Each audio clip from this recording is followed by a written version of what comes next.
Bom, pessoal, então, nós vamos começar agora. O capítulo corresponde ao capítulo 3 do Áticos, que fala sobre a segunda lei da termodinâmica, principalmente. Depois a gente vai ver a terceira lei, tá?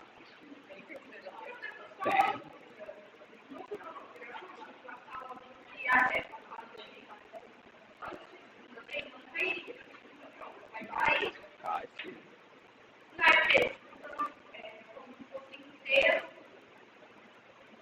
A pri... Não.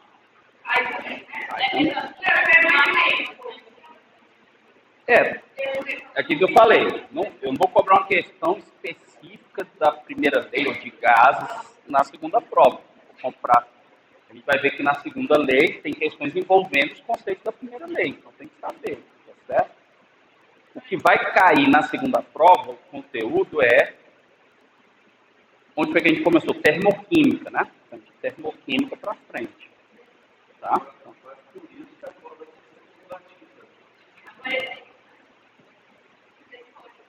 aí vocês vão estudar, né? Ver o que precisa para resolver as questões e na cola de vocês vão colocar os conceitos e equações necessárias, né?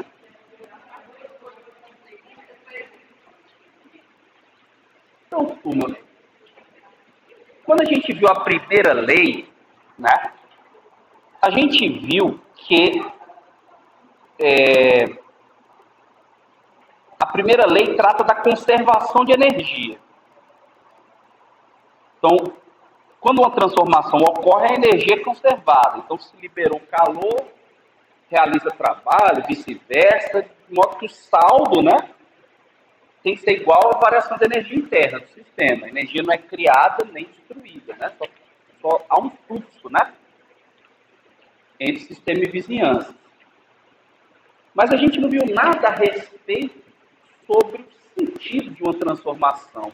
Quando que uma transformação ocorre de maneira espontânea? O que causa uma transformação espontânea?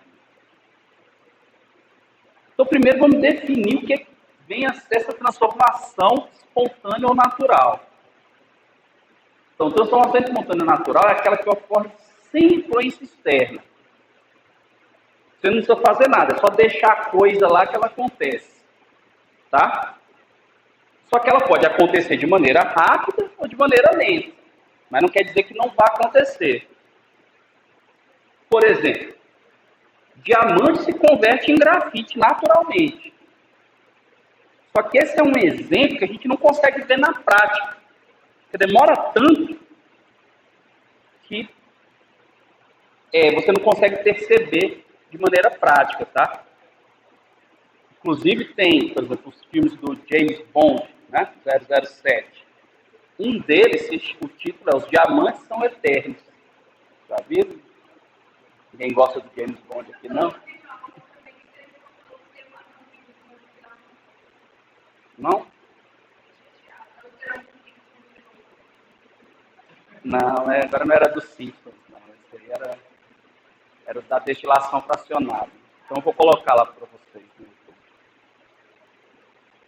Então, o título desse filme do James Bond era Os Diamantes São Eternos, né? Porque na prática eles são eternos, mas na teoria eles não são eternos. O diamante se converte em grafite, tá certo? Uma que é lenta, mas dá para ser percebido. O ferro exposto ao ar enferruja, né? Certo? Então, não é? Aqui vai enferrujar agora, você vai ver hoje, mas passar muito tempo, né?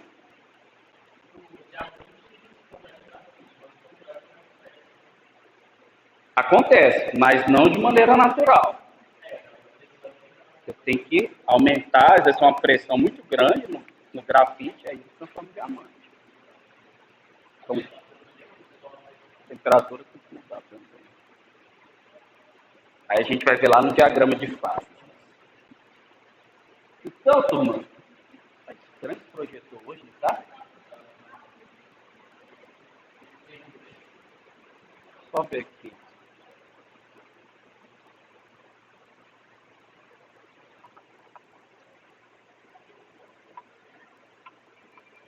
Melhor. Já essa reação aqui, se você colocar hidrogênio e oxigênio juntos num recipiente, vai acontecer uma reação rápida, explosiva, formando água. Rapidamente, você percebe. Não precisa fazer nada que vai acontecer. Assim como você colocar HCl e NaOH, vai acontecer, né? A reação você não vê, né, na prática, mas reage, formando NaCl e água também muito rapidamente, tá certo? Então, tudo isso ocorre de maneira natural. Como eu falei para vocês, coloca lá, espera que vai acontecer a reação. No entanto, existem outras que não acontecem naturalmente, né? Então, para acontecer, é preciso o uso de uma influência externa. Que influência externa vem a ser? Energia das vizinhanças para realizar trabalho sobre o sistema. Então, por exemplo, se você colocar hidrogênio e oxigênio, os dois gases, reagem e formam água naturalmente. Agora, se eu quiser transformar água em hidrogênio e oxigênio, eu preciso fazer eletrólise, né, da água. Para fazer eletrólise, eu preciso ligar uma bateria lá, não é isso? Fornecer energia elétrica. Então, precisei realizar um trabalho sobre esse sistema. Tudo bem? O exemplo que eu tinha falado, o grafite pode ser convertido em diamante, sob pressões extremamente elevadas. Eu preciso realizar trabalho ali, né, para poder acontecer a reação. Então, quem vai nos dizer isso, turma, é a segunda lei da termodinâmica. Tá? E assim como a primeira lei, ela é baseada na experiência humana.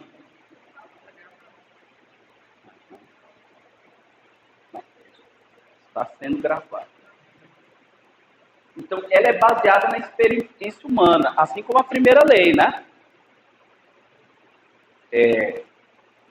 Foi enunciado e depois vários experimentos comprovaram que ela era verdadeira, né? Então, por exemplo, todos nós reconhecemos que algumas coisas acontecem naturalmente e outras não, né? Por exemplo, uma xícara de café esfria espontaneamente quando exposta ao ar, né? Todo mundo aqui sabe, qualquer criança sabe, né? Se eu colocar um café quente e deixar passar 1 hora, 2 horas, ele vai ficar frio, naturalmente, certo? Por que ele esfria? O que está acontecendo? A energia térmica está passando do café, que é o nosso sistema, para as vizinhanças, que é o ambiente, o ar está em volta. Pela primeira lei da termodinâmica, isso aqui está ok também. O que vai acontecer? Como nesse processo não tem realização de trabalho, a quantidade de calor que o café perdeu é igual ao que foi absorvida pelas vizinhanças. Correto? Então, isso está de acordo com a primeira lei.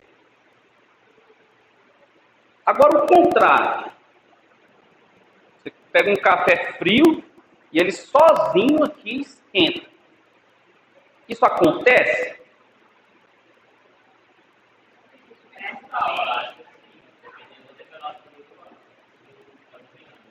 Não, mas um café, você pega o café na temperatura ambiente e espera, ele vai ficar quentinho para você tomar do jeito que você fez com água aqui.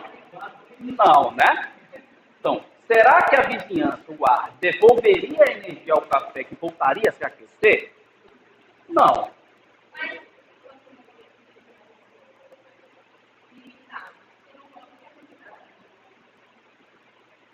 Não, mas a vizinhança que a gente fala é o resto do universo, né? Lembra lá da definição? Sistema e vizinhança. Então, o sistema é a xícara de café. A vizinhança é o resto do universo. Certo? Então, a gente sabe que o café não esquenta sozinho. Mas a primeira lei da termodinâmica não me diz nada que não pode esquentar sozinho. Pela primeira lei da termodinâmica, pode. Calor entrar na xícara de café, certo? E o café esquentar, desde que a quantidade que entrou é igual à quantidade que foi absorvida pelo café. certo? É só isso que a primeira lei diz. Ela não diz nada a respeito do sentido natural do fluxo de calor. Se vai do café para o ambiente ou do ambiente para o café. Certo? Só que a gente sabe que na prática isso não acontece. Então, se a primeira lei não diz nada a respeito disso, deve haver um outro princípio que rege, né? Qual é o sentido natural das transformações. E esse é o segundo princípio da termodinâmica, tá? Então, existe uma lei, deve existir uma lei, a gente sabe que existe, chamada segundo princípio da termodinâmica, que permite, em conjunto com o primeiro, rejeitar processos impossíveis e avaliar a qualidade de processo em termos de reversibilidade.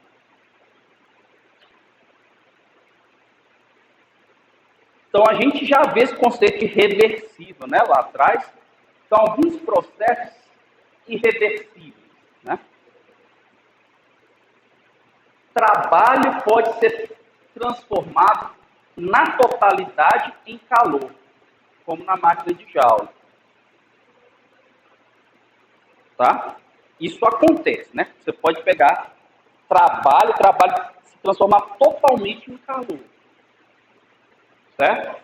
Tem um corpo em movimento, por exemplo, o atrito, até ele parar. Então o trabalho se transformou totalmente em calor. Agora, o contrário não acontece. Nem sempre toda uma quantidade de calor pode ser transformada em trabalho. Em processos irreversíveis. Só se o processo for reversível que o calor pode ser transformado em trabalho totalmente. Estamos chegando lá. Então, o que determina esse sentido espontâneo da transformação? O que a gente é levado a pensar? Por exemplo, energia, né? Não, o sentido da transformação é no sentido de minimizar a energia. A gente não tem essa ideia? Aí, que energia? Energia do universo? Não, não pode. Porque pela primeira lei da termodinâmica, a energia do universo é o quê?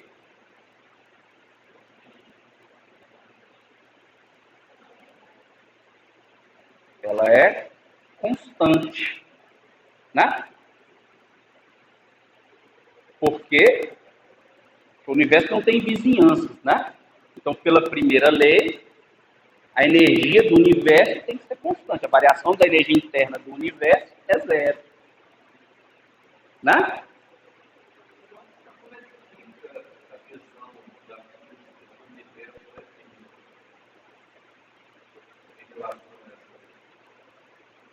Não, mas certo. Uhum. Não, não tem vizinhança. Tá de acordo com essa visão. O universo não tem vizinhança, ele é um sistema isolado. Portanto, se ele não tem vizinhança, não tem como trocar calor nem trabalho. Então, a variação de energia interna dele tem que ser zero. Entendeu? Porque o universo, imagina que o universo é essa sala, não existia nada. É porque é uma coisa muito abstrata. Você pensa, não existe nada fora dessa sala, só existe essa sala. Então não tem como sair calor, nem entrar calor, porque não tem nada do lado de fora. Mesma coisa para o trabalho.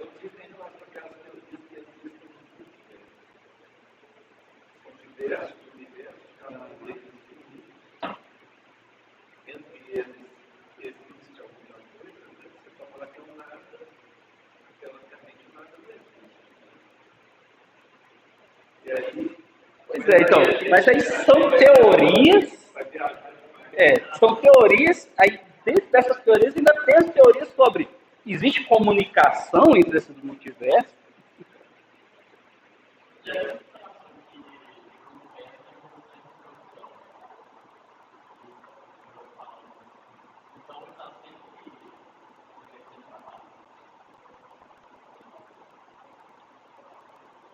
Não porque a pressão externa é zero, certo?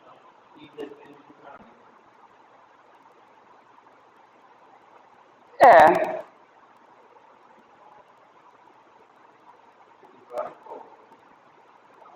Não, ele se expande. Aí também é uma teoria, que uma hora ele vai parar de se expandir, mas ainda não foi comprovado, né?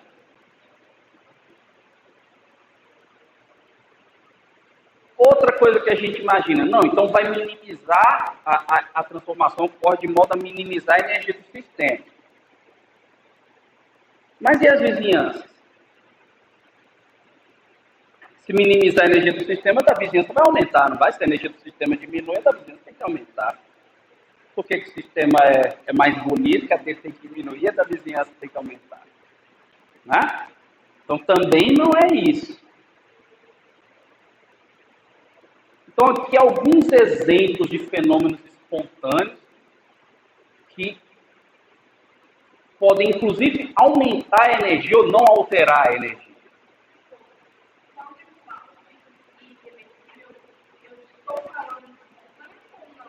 Não.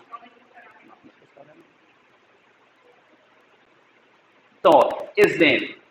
A água evapora espontaneamente a pressão e temperatura ambiente constante, não é? Por exemplo, quando você seca uma roupa, né? O que está acontecendo quando você seca a roupa? A água está evaporando, então está aumentando a energia potencial do sistema. Certo? Aumentando a energia interna.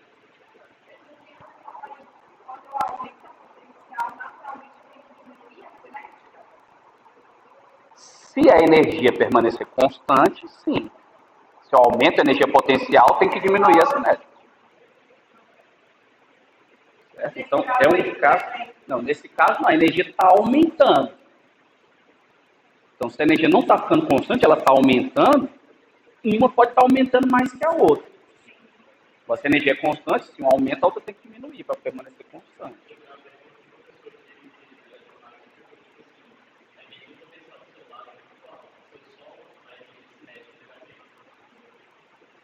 Fica constante. Então, a energia cinética aumenta e a potencial diminui. Uma está se transformando na outra.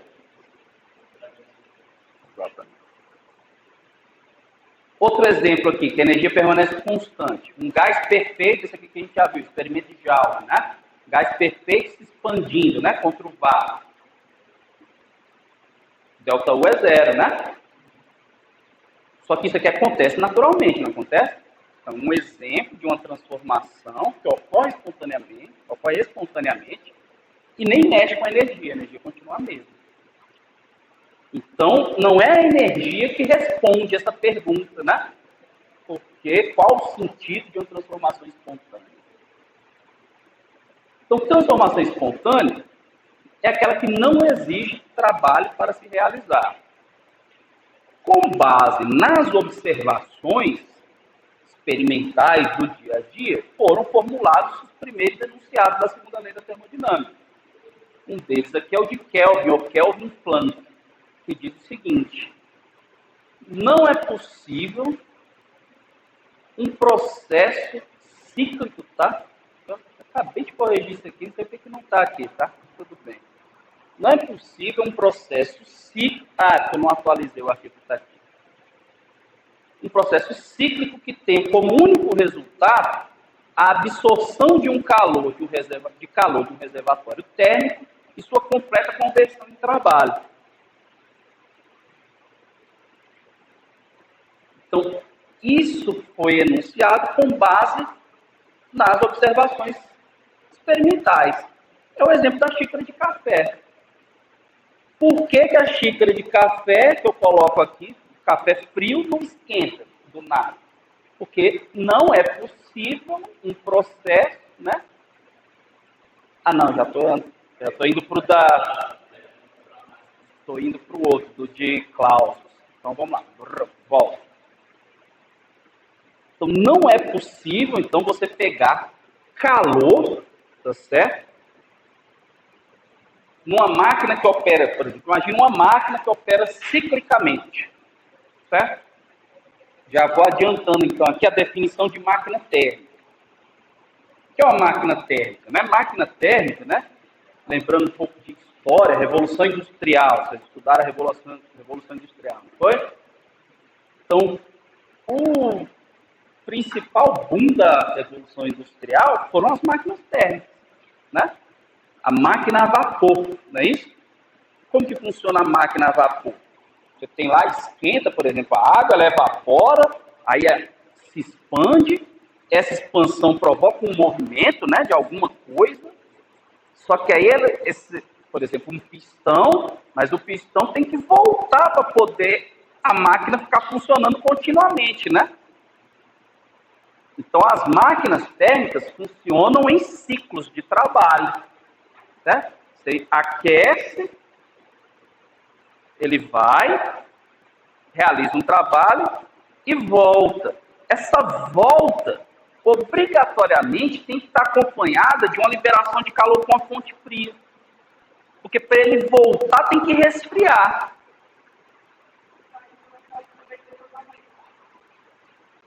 E é isso que a segunda lei da termodinâmica diz. Então, a minha máquina térmica, ela tem isso. Eu aqueço, ela expande, realiza o trabalho, só que ela precisa voltar. Para voltar, ela precisa pegar parte da energia que ela recebeu e devolver na forma de calor. Isso implica que não dá para converter 100% em trabalho. Certo? Então, a partir da experiência, o Kelvin e Planck enunciaram isso aqui, né? Não é possível uma máquina operando ciclicamente converter tudo em trabalho. 100% do calor recebido em trabalho. Certo? Então, o que fala aqui? Quando ocorre uma mudança, a energia total do sistema isolado permanece constante, mas ela se redistribui de maneira diferente. Então, isso aqui é outra observação que nos leva a procurar o que nos diz o sentido da transformação. Então, o que a gente observa é o seguinte, que a energia do universo permanece constante, mas ela se distribui de maneiras diferentes. Como assim se distribui? Energia, por exemplo, eu consigo converter calor em trabalho, mas não 100%. Parte daquela energia tem que voltar a ser calor.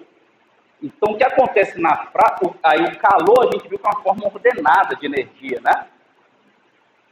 O trabalho é uma forma ordenada, o calor é desordenado, né? Caótico, não é isso? Então, o sentido da mudança está relacionado com a distribuição de energia? Sim, está relacionado com a distribuição de energia. Então, o que acontece naturalmente é isso. Por exemplo, aqui, ó, se eu tenho aqui uma bola, né, começa a quicar. O que está acontecendo? Toda vez que ela quica, por que quando ela vai quicando, ela vai parando? Porque na hora que ela bate no chão, parte da energia se transforma em energia térmica, né? Então, parte dessa energia se espalha, se distribui, ela não está concentrada naquele movimento. Então, de maneira geral, as transformações ocorrem desse jeito, naturalmente. A energia se distribui mais. Então, sempre o saldo é de mais calor, que é essa energia mais desordenada. Tá certo? É aí que a gente vai chegar. Então, voltando aqui para nossas transformações irreversíveis, né?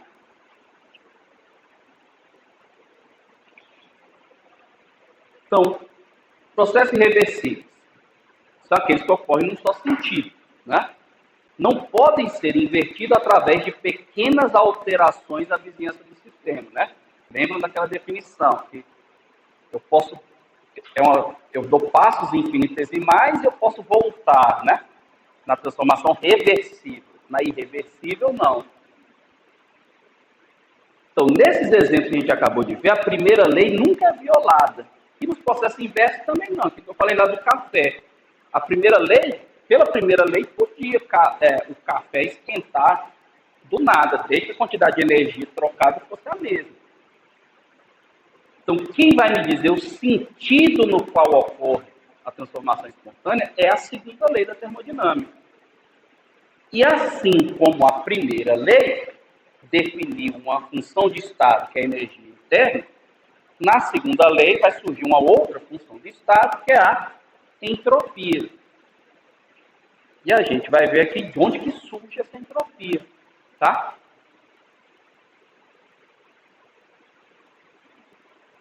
Então, a gente já viu aqui, transformações não alteram a quantidade de energia do universo. Agora, uma consequência dessa questão da transformação espontânea, por exemplo, eu nunca consigo transformar 100% do calor em trabalho. Certo? Então, se eu nunca consigo transformar 100% do calor em trabalho, o que significa isso? Que em toda transformação, eu tenho cada vez menos energia disponível para realizar trabalho. Porque se eu faço uma transformação, eu transformo parte desse calor em trabalho. Aí depois do outro calor que eu consigo trazer da vizinhança do sistema, só uma parte vai para o trabalho. Então, cada vez eu tenho menos energia disponível para utilizar na forma de trabalho. Certo? Então, na maioria das transformações, parte da energia converte em calor, que ao se dissipar caoticamente para a vizinhança, torna-se cada vez menos disponível para a realização de trabalho. Então, o que está acontecendo no universo? Né? A energia não muda, mas a energia disponível para realizar trabalho é cada vez menor. Agora sim, o que eu estava falando naquela hora. O enunciado de Clausius, para o segundo princípio da termodinâmica, é esse aqui. O calor não flui espontaneamente de um corpo frio para um corpo mais quente. Então, isso não acontece espontaneamente, né? Nunca. Certo? Que é a questão da xícara de café. Então, observação, tá vendo o que eu falei aqui? Simples, né? Que até uma criança, né, capaz de responder. A partir de uma observação dessa, surgiu um dos enunciados para a segunda lei da termodinâmica. Um dos enunciados é esse: o calor não flui espontaneamente de um corpo frio para um corpo quente.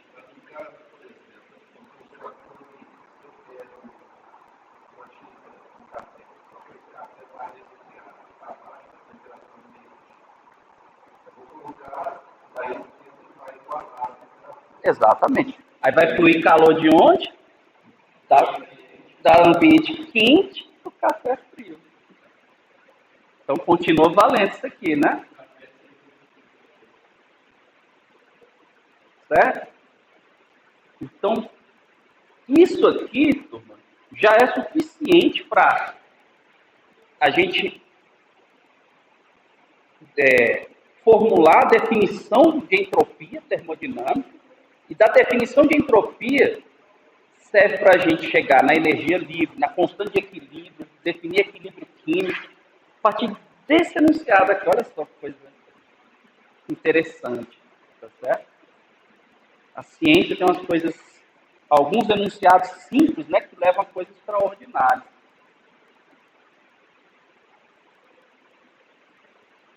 Então, para entender o conceito de entropia, né, de onde que surge essa função de estado da entropia, a gente vai fazer uma pequena definição aqui, visão do funcionamento de uma máquina térmica, que a partir dela foi, digamos assim, foi daí que tudo começou, tá? E a partir dela a gente chega na definição de entropia. Então, o que é uma máquina térmica? Aquilo que eu estava falando para vocês.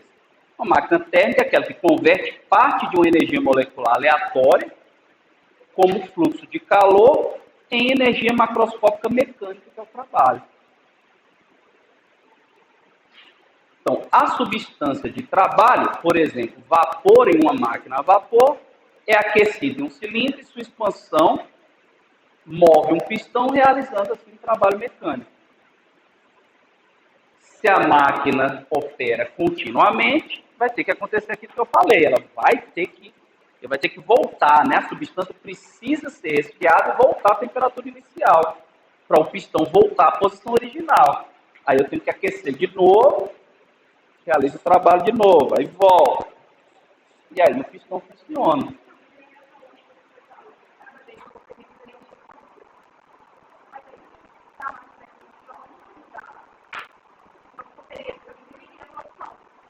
Não, imagina o seguinte, você tá, para ela funcionar, você está fornecendo calor ali o tempo todo. Mas nesse caso, eu não vou fazer o período de trabalho, porque eu vou fornecer calor primeiro. Mas se você, ao final do funcionamento da máquina, você perdeu energia. Porque daquele calor todo que você... Eu retorno, tipo assim, você falou, que cada vez eu vou ter menos energia disponível. Isso é quando eu tenho um ciclo fechado e eu não estou fornecendo mais energia. Não, cada vez você vai ter menos energia disponível no universo. Imagina assim, no universo. A máquina funciona em ciclos.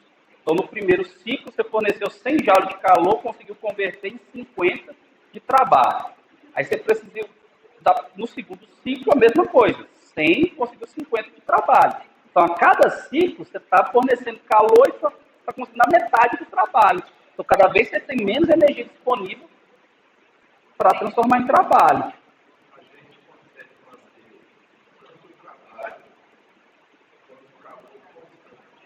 Aham.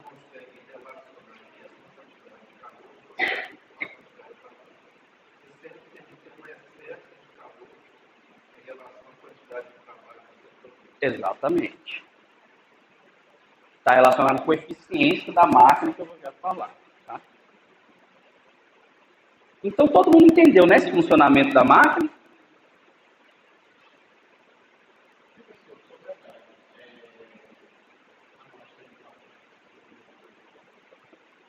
Então, a substância de trabalho é submetida a um processo cíclico.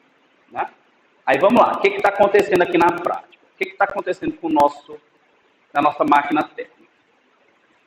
Vou desenhar aqui uma...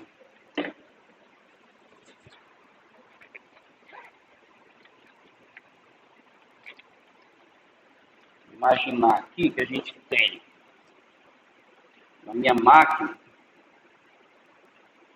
tem aqui uma fonte quente, né?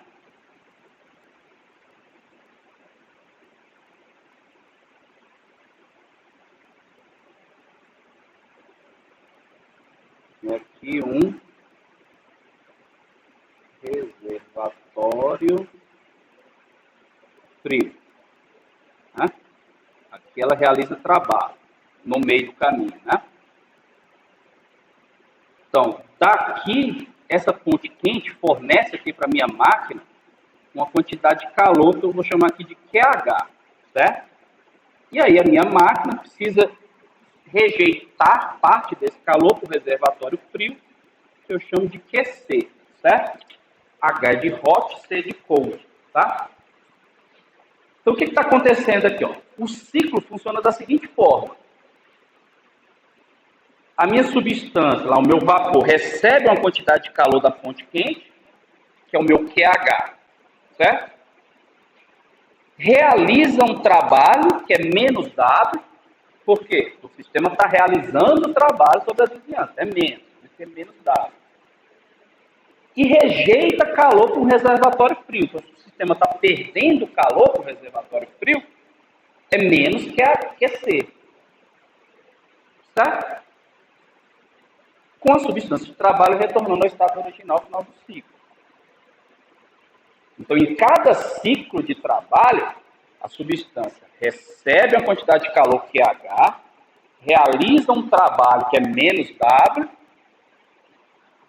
e solta uma quantidade de calor menos QC para o reservatório frio. Certo?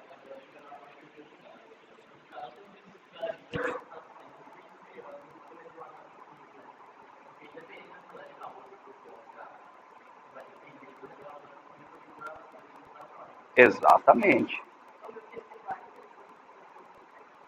Não, essas quantidades costumam ser as mesmas. E a máquina costuma operar em temperaturas fixas. certo? Então você vai, fornece calor, pá, aí ele vai e realiza o trabalho. Aí o pistão chegou lá, entrou em contato com o reservatório frio, resfriou, ele volta. E aí vai repetindo esse processo, certo? Como que eu calculo a eficiência dessa máquina? Tá? Mas antes de chegar na eficiência, pela primeira lei da termodinâmica, o que tem que acontecer aqui? A soma dessas quantidades tem que ser igual a zero. Tá? Por quê? Porque a transformação está acontecendo em ciclo.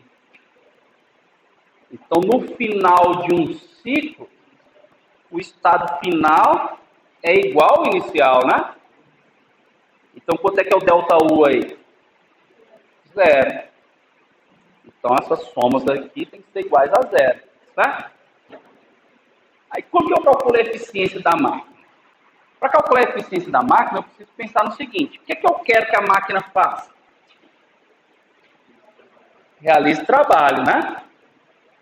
E qual a energia que eu gasto para poder obter esse trabalho? Ela vem de onde? Do reservatório quente. Então, meu rendimento ou eficiência da máquina é o trabalho efetuado dividido pelo calor absorvido pela fonte quente, né? Então, é o meu menos dado sobre QH. Ou para a gente não ficar pensando em sinal, é o módulo do trabalho pelo módulo do calor absorvido. Certo? Então, aqui um exemplinho, né? Ó. O que está acontecendo aqui? Ó? A minha máquina está absorvendo 20 joules de calor da fonte quente, está realizando um trabalho de 5 joules e está rejeitando 15 joules de consumidor frio. Como eu falei, a soma, né, tem que dar zero, porque esse aqui é negativo, esse aqui é negativo, né? Então, o rendimento dessa minha máquina aqui é 5 sobre 20, né? Vai dar 25%. Tudo bem? Então, iniciado lá de então, fala que nunca vai poder ser ou igual a. Não, exatamente.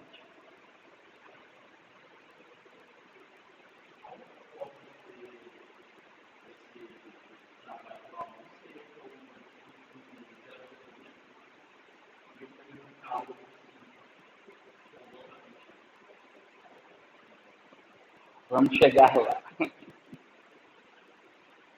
Aí, turma, outra maneira de eu expressar essa eficiência, né, é a seguinte. A eficiência é o trabalho pela quantidade de calor absorvido na fonte quente. Só que o trabalho é a diferença, né, entre o calor absorvido na quente e o calor rejeitado na fria, não é isso? Então, se eu pegar aqui e substituir o trabalho pelo calor absorvido na fonte quente, o calor rejeitado no sumidor frio, né? Aí vai ficar esse sobre esse aqui vai dar 1, então vai ficar 1 menos QC sobre QH. Certo? Aí, como esse QC é negativo e esse QH é positivo, fica 1 mais QC sobre QH. Eu prefiro, quando estava mexendo com máquina térmica, eu prefiro trabalhar com módulo. Certo? Módulo. Fica mais fácil de entender. Então, a fórmula seria que mais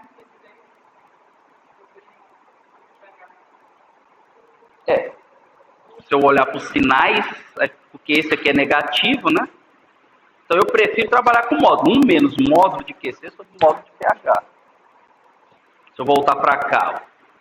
1 menos módulo de QC é 20, aliás, 15, que esse 15, na verdade, é menos 15, né?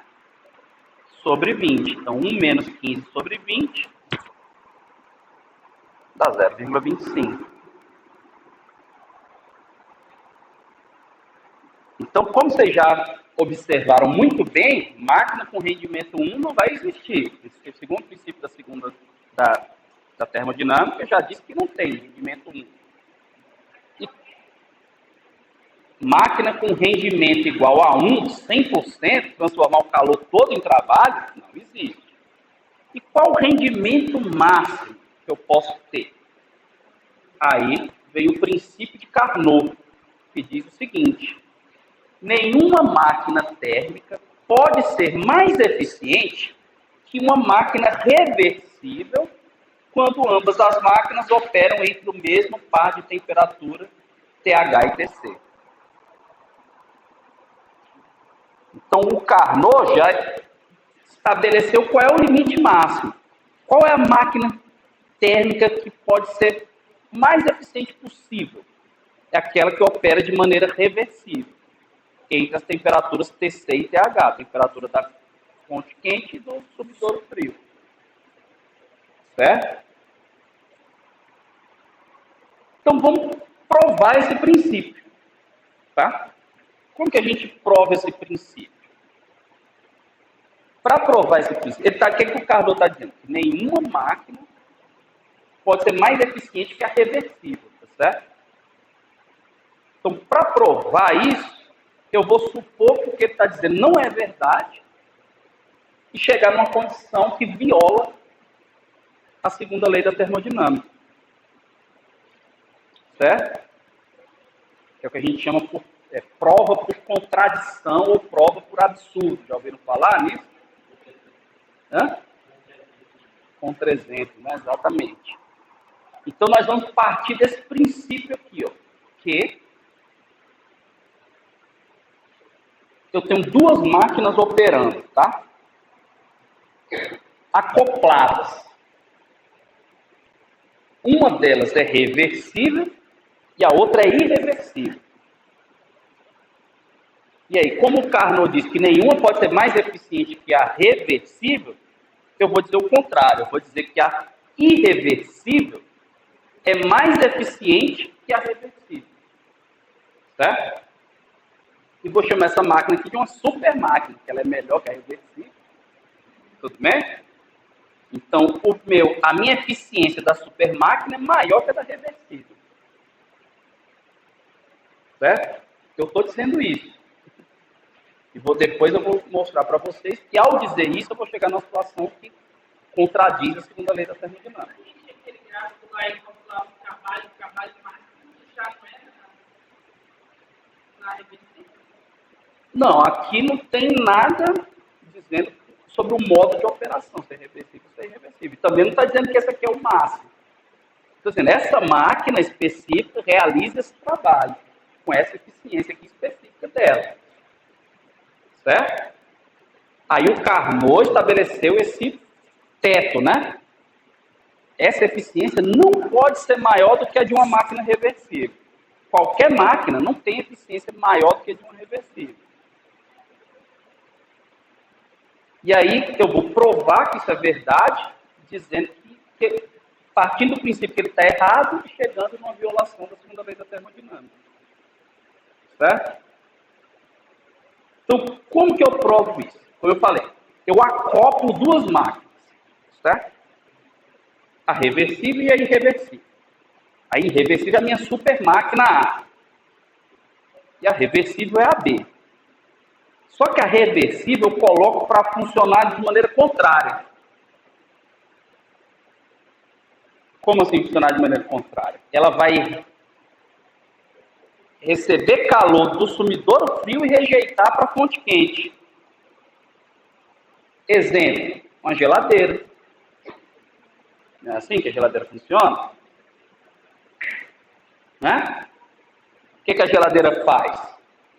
Retira calor lá de dentro e joga lá atrás, né? Não é quente atrás da geladeira? Para a geladeira funcionar, o que ela precisa? De energia, né? Então tem um motor a geladeira, não tem um compressor a geladeira? Aquele motor está realizando trabalho. O ar-condicionado também.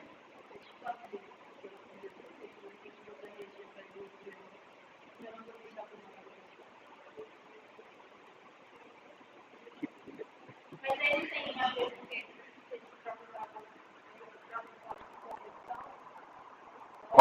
Como é?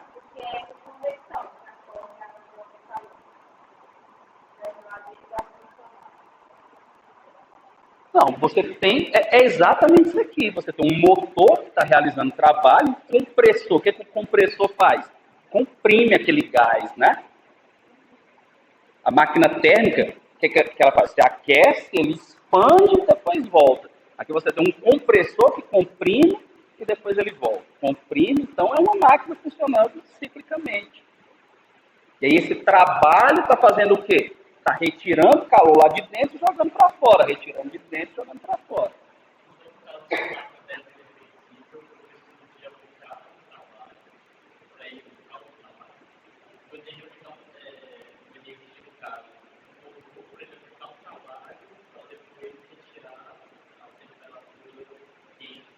Exatamente. Só que a gente não vai entrar em tantos detalhes. Você pega só o trabalho, certo? Como é que funciona a máquina operando, não é reversível. Aqui eu construí dessa maneira, mas a máquina operando no modo inverso, né? Máquina térmica no modo inverso. Eu realizo trabalho sobre ela, ela tira calor do quente, não, tira calor do frio e joga para o quente. A máquina térmica no sentido natural é o quê? Aí o trabalho é positivo. A máquina térmica natural retira calor do quente, realiza trabalho e joga um calorzinho para o frio. Certo? Aí, de onde vai vir esse trabalho da máquina que está operando de maneira inversa? Da outra máquina, da super máquina. Eu acoplo as duas, certo? Então, olha o que está acontecendo aqui. A máquina A retira calor da fonte quente, realiza trabalho e rejeita calor para a fonte fria. Certo? A máquina B pega esse calor que a máquina A rejeitou para o sumidouro frio, não esse calor, mas pega uma quantidade igual, construo de forma que ela pega essa mesma quantidade que foi rejeitada para cá e rejeita uma parte para a fonte quente. Certo? Isso. Essa máquina A tem que realizar trabalho sobre a B, né? Para que a B consiga fazer isso, pegar o calor do frio e jogar para o quente. Então as duas estão operando acopladas e em ciclo. Certo? Tudo bem? Então você tem lá uma outra máquina que funciona naturalmente, realiza trabalho sobre a máquina B e a B funciona como uma geladeira. Certo? Tá, isso aqui eu já falei, né? Tá. Qual vai ser o resultado disso? Vou voltar para cá. A máquina A vai lá, pega um calor da fonte quente, realiza um trabalho na B, a B vai, pega o calor da fonte fria, do sumidouro frio e joga para a fonte quente. Certo? Só que qual das duas é mais eficiente, a A ou a B? A, não é? Então, o que significa a A ser mais eficiente? Que ela pode realizar mais trabalho do que a B. Não é isso? Então, a quantidade de trabalho que a máquina A realizou é maior do que a quantidade de trabalho que a B precisa para operar nessa maneira inversa.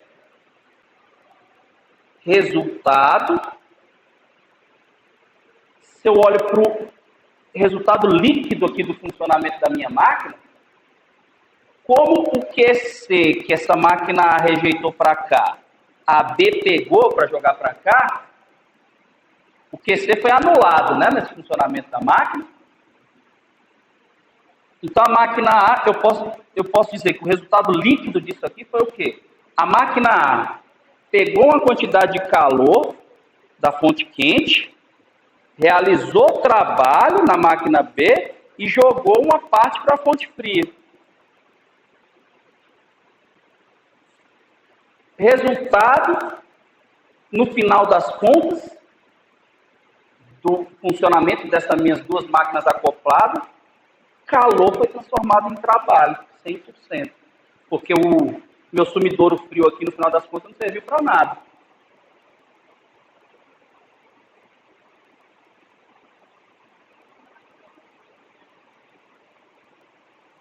Por quê? O que aconteceu? Vamos lá, repetindo.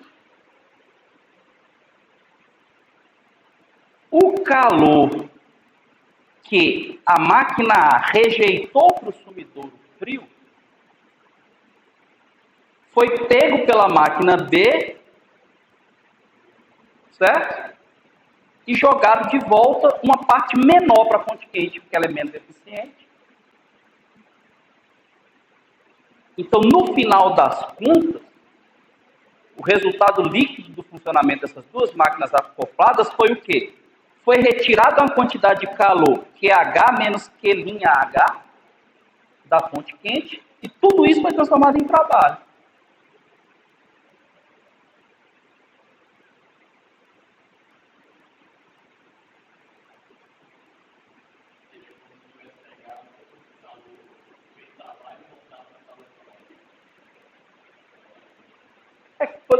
Vamos fazer, vou colocar com números, fica mais fácil a gente entender. Vamos imaginar o seguinte. A máquina A retira 100 joules da fonte quente. É irreversível. Certo?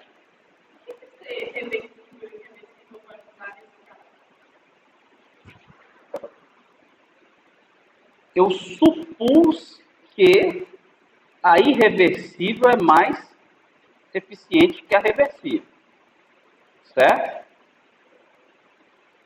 E isso vai me fazer concluir que eu estou violando o segundo princípio da termodinâmica.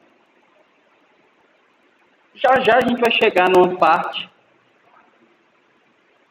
em que eu tenho ela só reversível. Certo? Então vamos lá. A máquina A retira 100 joules da fonte quente. Beleza? Rejeita. Vou colocar aqui 30 joules para o sumidouro frio. Tudo bem? Logo, ela realiza 70 joules de trabalho. Certo? A máquina B retira 30 joules do sumidouro frio. Certo?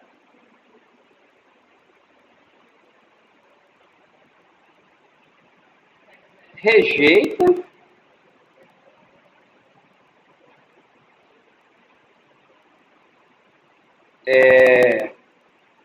10 joules. Não, tem que ser mais, né? Rejeita 45 joules para o reservatório quente. Para a fonte quente.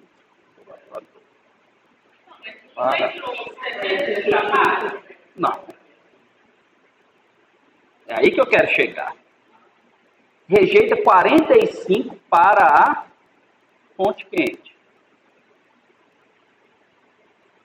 Certo? Então, quanto de trabalho foi realizado sobre a máquina B? 15 joules. Então, realizou-se 15 joules de trabalho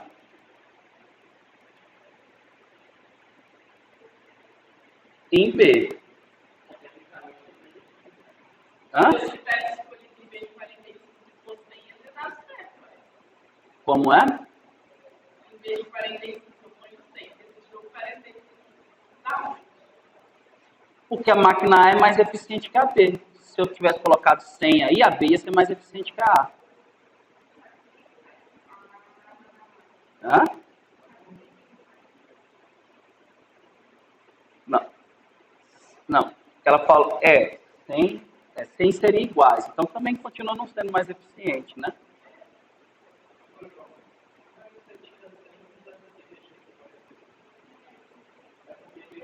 porque realizou trabalho sobre ela.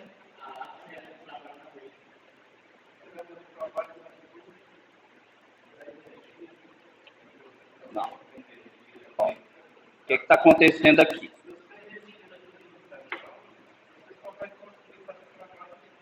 Não, ela retirou 30 daqui, mas a máquina A realizou 70 aqui. Desses 70, essa máquina aqui pegou 15. São 15 que ela recebeu de trabalho, com 30 que ela retirou daqui, dá 45.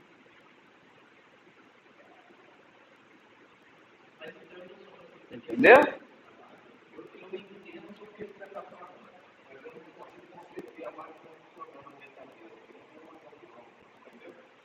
O que acontece? Vamos para a geladeira. A geladeira não tem lá a potência, não sei quantos watts, está ligado lá na tomada. O que está acontecendo ali? A geladeira está recebendo energia, está sendo realizado trabalho, ela está retirando calor lá de dentro da geladeira e jogando para fora. Certo? De toda a energia elétrica que está entrando ali na geladeira, fazendo o motor funcionar, ela não está aproveitando tudo. Uma parte dessa energia, ela consegue fazer essa troca de calor, para deixar lá frio. Então seria isso aqui, é como se a geladeira estivesse recebendo 70 joules da energia, da eletricidade, mas ela, desses 70, ela só conseguiu aproveitar 15. E com esses 15 joules, ela conseguiu fazer essa conversão. Aí dos 15, desses 45 totais de energia, ela recebeu 15 joules, né? Retirou 30 daquilo ali e jogou 45 para fora.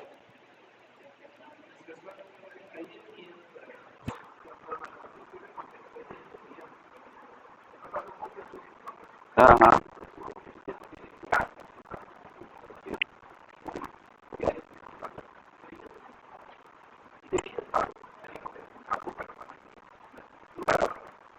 Não, o compressor não é ficar na temperatura. O objetivo do compressor é exatamente fazer esses ciclos de trabalho. Comprime e volta. Comprime e volta. E faz ele circular. E aí você vai respirando.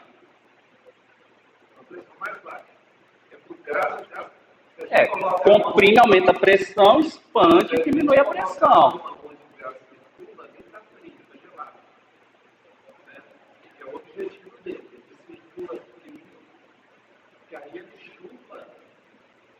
Calor para dentro da geladeira, né? E lá atrás, esse calor Não, é jogado para uma tela. Não. Aí já volta um pouco lá no efeito Joule, mas aqui a gente está preocupado não com o funcionamento da máquina, mas com o saldo energético. Para a geladeira conseguir fazer o que ela quer, ela precisa receber energia elétrica para fazer o compressor funcionar, certo? E de toda a energia que ela recebe, ela não consegue fazer essa troca de calor máxima possível. Parte da energia é desperdiçada no meio do funcionamento lá. Então é isso que eu quero mostrar aqui. Certo? Não, aí a outra máquina é a usina hidrelétrica que está jogando energia para cá. É máquina B.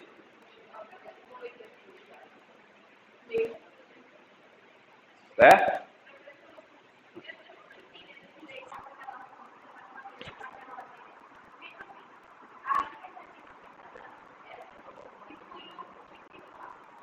Como é?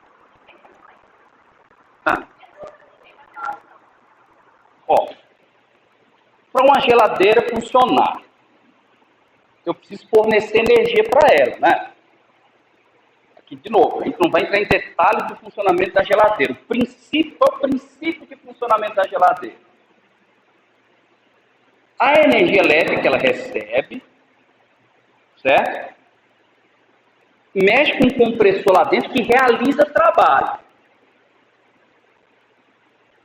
desse trabalho realizado, esse trabalho é realizado para provocar uma troca de calor. De dentro da geladeira para fora. Retirar calor da geladeira e jogar para fora. Para a geladeira funcionar, ela só funciona se estiver ligada na tomada, né? E ligada. Então, é necessária a realização de trabalho. Eu preciso realizar trabalho ali para poder conseguir tirar o calor lá de dentro e jogar para fora. Agora, o nosso exemplo aqui. Quem que está fazendo esse trabalho? Quem está fornecendo o trabalho para fazer a geladeira funcionar? A máquina A. Certo?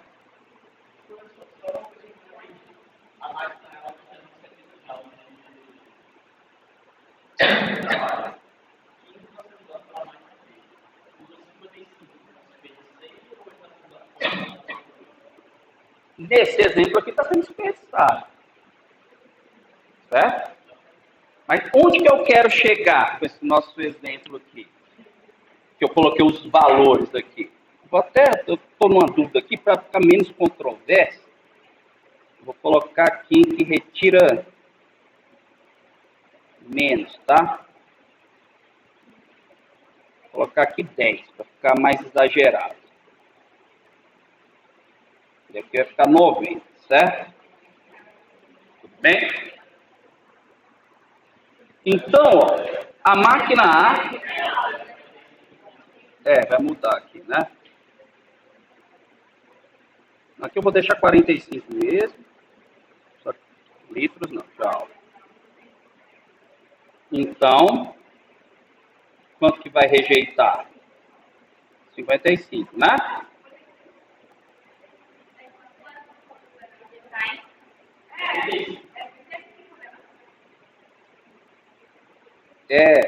Agora eu já me confundi todo, tá? Pronto. Então, vocês entenderam aqui, ó? Então vamos lá, de novo. A máquina A pegou 100 joules daqui. Realizou 90 joules de trabalho e rejeitou 10. A B pegou 10, recebeu o trabalho aqui, né, de 90, mas só usou 45, porque ela é menos eficiente. A máquina B só é capaz de realizar 45 joules de trabalho, ela não é capaz de realizar mais. Vocês entenderam? É aí que eu estou usando essa suposição aqui. Se a máquina B fosse mais eficiente que a A, tudo bem, mas não, ela é menos eficiente. Certo? Então, resultado desse meu funcionamento acoplado, qual foi? Qual foi o saldo aqui? O saldo foi que a máquina A retira 55 joules da fonte quente e realiza 55 joules de trabalho.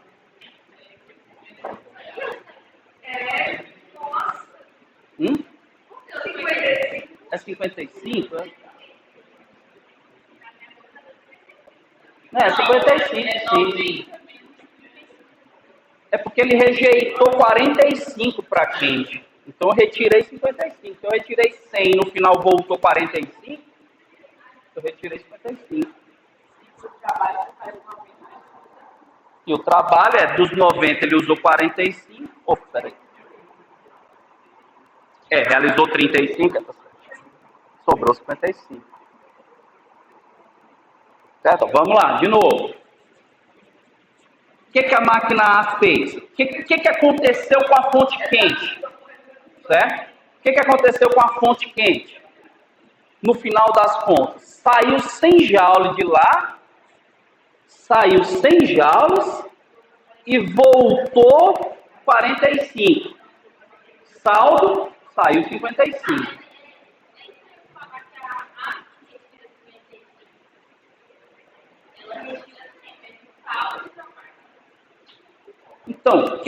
onde que eu estou querendo chegar? O saldo do funcionamento das duas máquinas acopladas. No final das contas, qual foi o saldo desse trabalho das duas máquinas?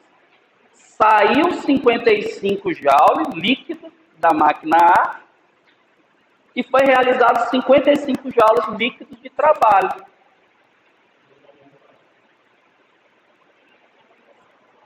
Quer ver? Vamos fazendo as voltas. Ó. Saiu 100 joules da máquina A. Ela jogou 10 saiu 100 da fonte quente, a máquina A tirou. Ela jogou 10 para o sumidouro frio. A B foi lá, pegou os 10. Certo? Aí a máquina realizou 90 joules de trabalho. Só que sobre a B só foi realizado 45, ela é menos eficiente. 35, né? E ela rejeitou 45 para a fonte quente. Então, no final das contas, da minha fonte quente saiu 55. Eu vou tirar esse A, tá? Vou confundir você, tá? Vou colocar assim. Resultado. Foi retirado 55 joules da fonte quente e realizado 55 joules de trabalho. O resultado foi esse.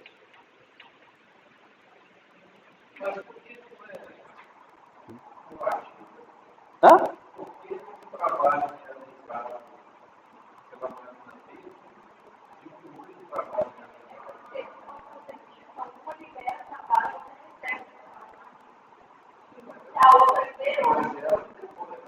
Não, ela realizou. O que eu estou analisando? O resultado, o saldo do funcionamento das duas.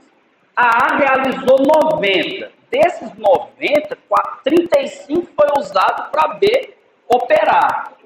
Então, qual foi o saldo do funcionamento das máquinas? Realizou 55 joules de trabalho. Exatamente. É uma conta bancária, então por R$90, você precisa de R$35 para pagar alguma coisa.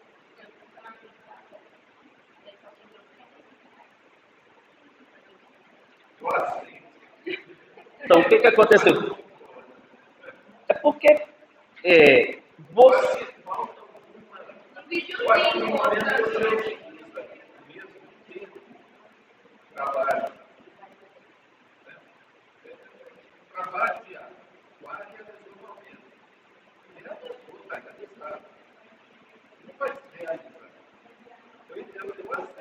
Não, mas não tem... De novo, eu pego 100 joules da Companhia de Energia Elétrica, da CEMIG. A geladeira usou 100 joules, mas ela só aproveitou 50 joules, 30 joules. Os outros 70 virou outra coisa. Poderia ser usado, se eu ligasse outra máquina lá, uma máquina C, eu podia pegar esses 55 joules para fazer outra coisa.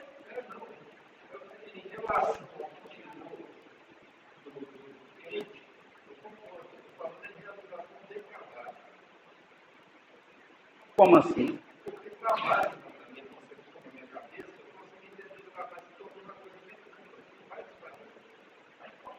Você pode até não utilizar. Você pode gera 90 de trabalho. Pois então imagine o seguinte. Então vamos pensar nos pistões das máquinas funcionando.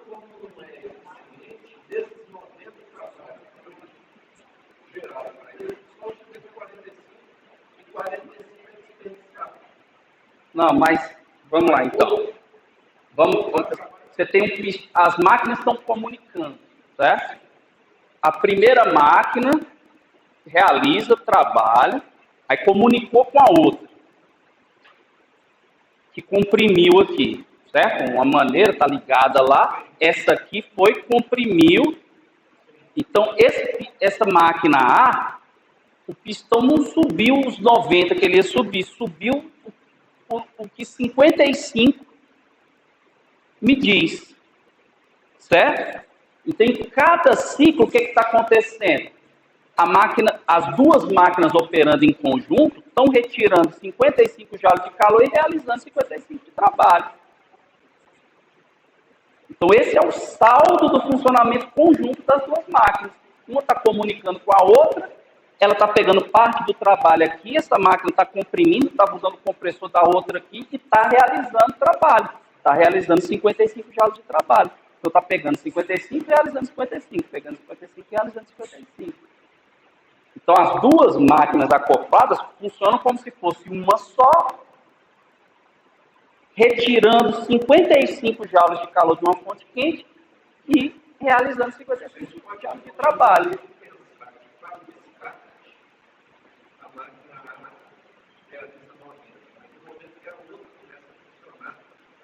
Não, porque o trabalho não é realizado de uma vez, pá, não.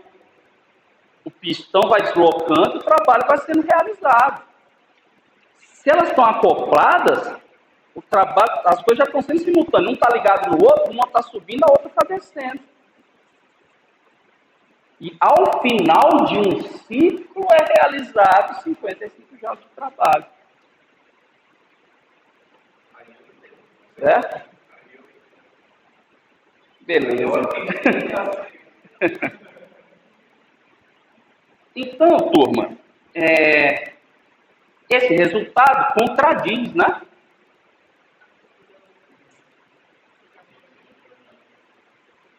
Contradiz o enunciado de Kelvin, né? Porque ele mesmo, o Lord Kelvin, né? William Thomson, Lord Kelvin. Conclusão: a hipótese inicial de que a máquina A é mais eficiente que a B tem que ser falsa. Logo, a eficiência de uma máquina qualquer tem que ser menor ou igual à de uma máquina reversível. Agora que vai aparecer a reversível com a reversível. Tá, e se não fosse uma máquina qualquer? Se fosse outra reversível, o que ia acontecer? A eficiência da A, do mesmo jeito, tinha que ser menor que a da B, né? Só que se eu trocar as máquinas, isso aqui também tinha que ser verdade, não tinha? A da B tinha que ser menor ou igual a da A. Então, se a A é menor ou igual a B e a B é menor ou igual a A, conclusão, as eficiências são iguais.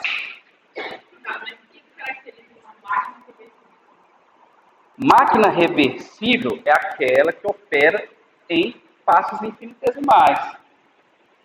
Você consegue voltar. Então, é como se o meu pistão não tivesse atrito. Então, se eu subir um passo infinitesimal, quando eu voltar um passo infinitesimal, eu consigo voltar um passo infinitesimal para o mesmo estado que eu estava. Na máquina irreversível, quando tem atrito no meu pistão, quando eu subir, na hora que eu volto, já desperdiçou energia, eu não consigo restaurar o estado original. Não existe. Então, por que você não fez associação com duas máquinas irreversíveis aqui? Não, mas a máquina reversível é a situação ideal. Lembra do gás ideal? Aí o ciclo de Carnot é para um gás ideal, para uma máquina reversível, e aí a gente vai generalizar. Faz termodinâmica, sim, com certeza. Então, turma, a conclusão é essa. Ó. A relação entre os calores trocados e a temperatura tem que ser independente do material operante. Aqui a gente concluiu o quê? Que a eficiência máxima de uma máquina térmica é quando ela opera de maneira reversível. Em nenhum momento a gente precisou especificar qual era o material, a substância de trabalho. Então, a eficiência da máquina só depende de quem? Da quantidade de calor trocado e das temperaturas. E aí, a gente tem um ciclo de Carnot, certo? Que é um ciclo que opera de maneira reversível, que aí, usando o ciclo reversível, com as equações que a gente viu das transformações reversíveis, é que a gente vai chegar lá na entropia.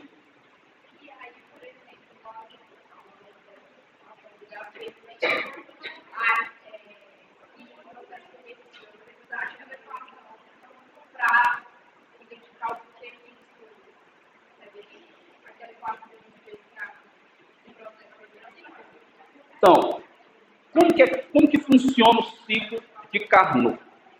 O ciclo de Carnot é formado por duas transformações isotérmicas e duas adiabáticas. Todas elas reversíveis. Então a gente vai usar as equações da transformação isotérmica reversível e da transformação adiabática reversível, que a gente já viu lá atrás, porque a primeira lei da termodinâmica.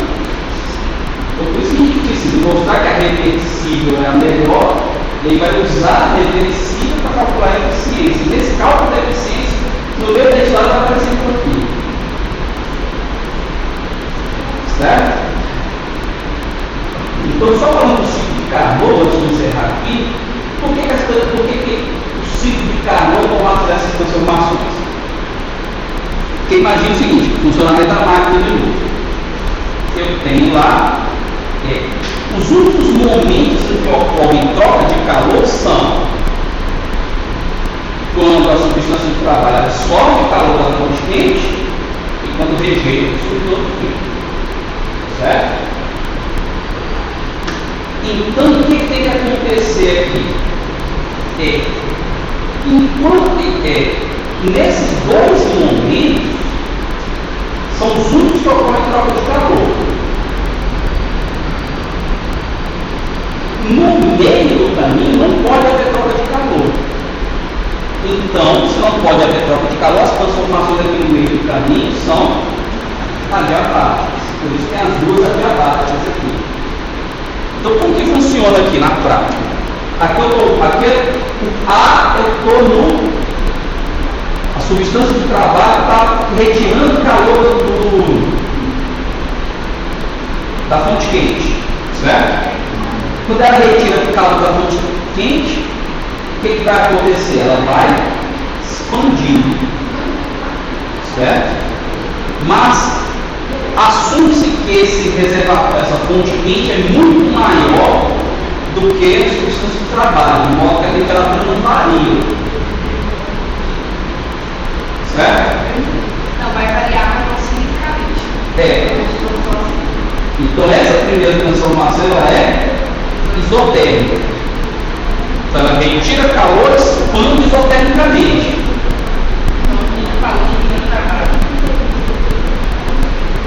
Nesse momento, sim. Estou dando talvez mais perfeito, né?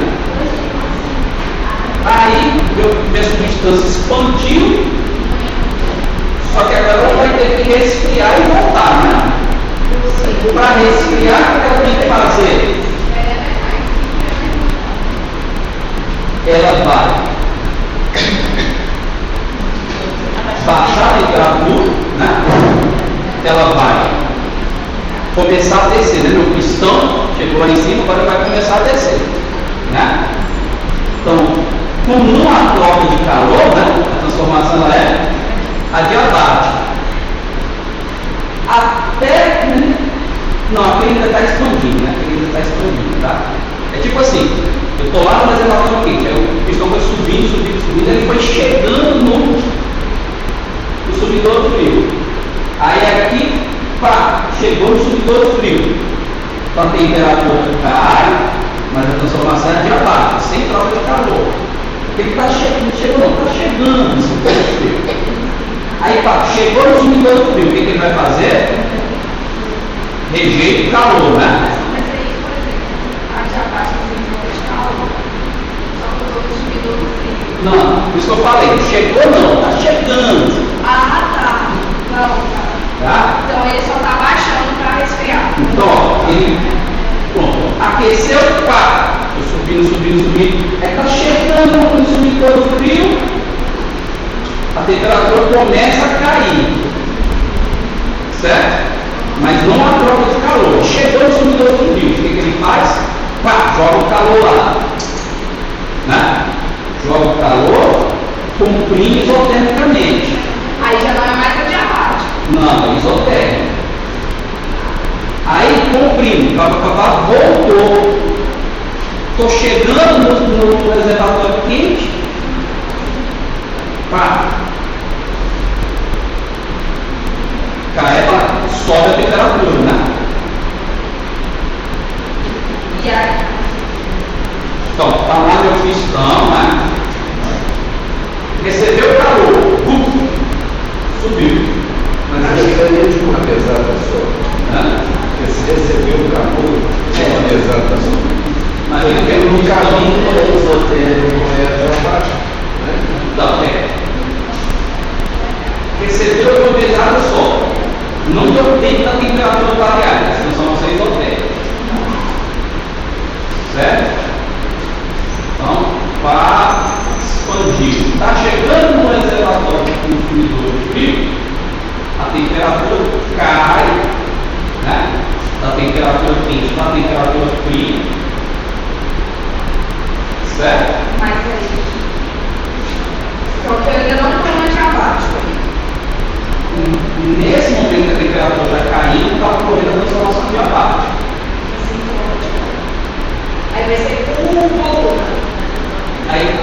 acontece?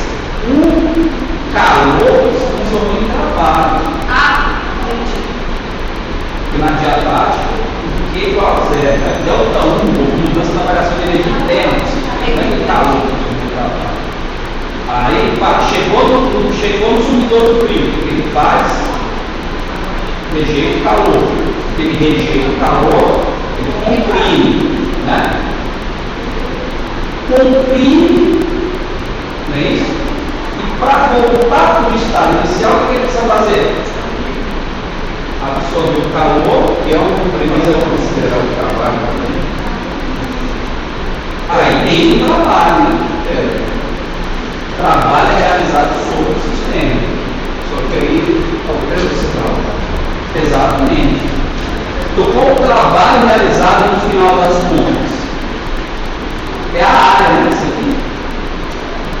Então, aqui ele realiza o trabalho, que é o trabalho realizado sobre o sistema. Mas ele trabalha no líquido da área aqui. Certo? Então, na próxima aula, a gente vai ver essas equações aí. Tá certo? Fazer a chamada. Esse negócio não é fácil, não. Fácil não, mas interessante.